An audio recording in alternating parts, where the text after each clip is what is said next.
Hey, welcome to Salem Stalkers. Hey everyone, there's a lot to unpack here, so let's talk about it. Stephanie's anxiety continues to spiral as the mystery surrounding the secret stalker refuses to be solved. Day after day passes with no clear answers, and the feeling that someone is always watching her never truly fades. Even when she's surrounded by friends and family, the fear lingers just beneath the surface. Stephanie can sense that the danger isn't over. In fact, it may be getting closer.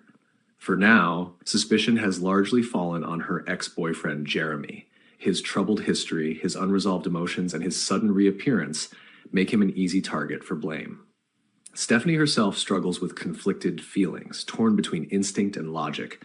Part of her fears Jeremy is capable of going too far, but another part of her can't shake the sense that something doesn't add up. Meanwhile, Jada and Steve dig deeper, determined to uncover the truth, yet frustratingly short on evidence. Despite their efforts, there's nothing solid tying Jeremy to the stalking. No fingerprints, no witnesses, no definitive proof. Steve's instincts tell him that while Jeremy may be unstable, he doesn't fit the full profile of the calculated shadow that's been tormenting Stephanie. Jada begins to consider a far more unsettling possibility.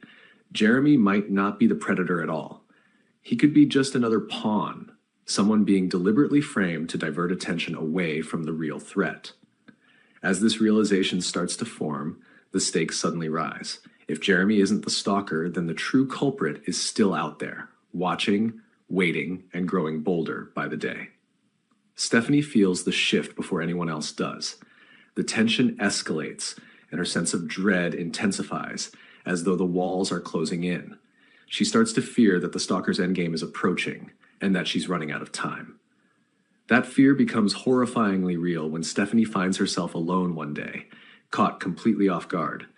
In a terrifying moment, a mysterious figure emerges and points a gun directly at her. There's no warning, no chance to run. The air seems to freeze as the stranger threatens her, making it clear that this isn't just about intimidation anymore. This person wants to abduct her, to take her somewhere no one will be able to find her. Stephanie's panic is immediate and overwhelming, but amid the terror, one crucial realization hits her hard. This man is not Jeremy. The voice, the posture, the cold confidence, none of it matches. The truth crashes down on her in an instant. They've been chasing the wrong suspect all along. Jeremy may be innocent, and the real monster has been hiding in plain sight, using the chaos to their advantage. The revelation changes everything.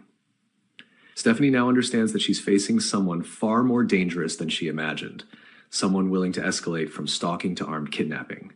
This isn't about obsession anymore. It's about control and power, and with a weapon involved, her life is genuinely at risk. Every second counts, and one wrong move could be fatal.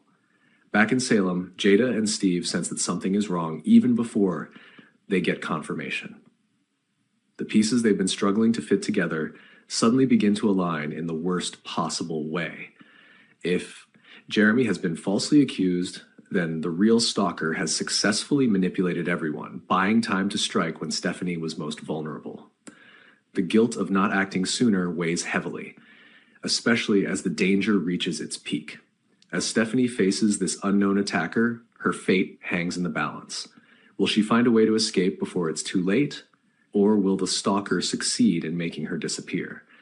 And once the truth finally comes out, how will everyone react to realizing they were hunting the wrong man while the real threat was preparing something far more sinister? Do you think Stephanie will survive this kidnapping attempt? And who do you believe is really behind the stalking terrorizing her life?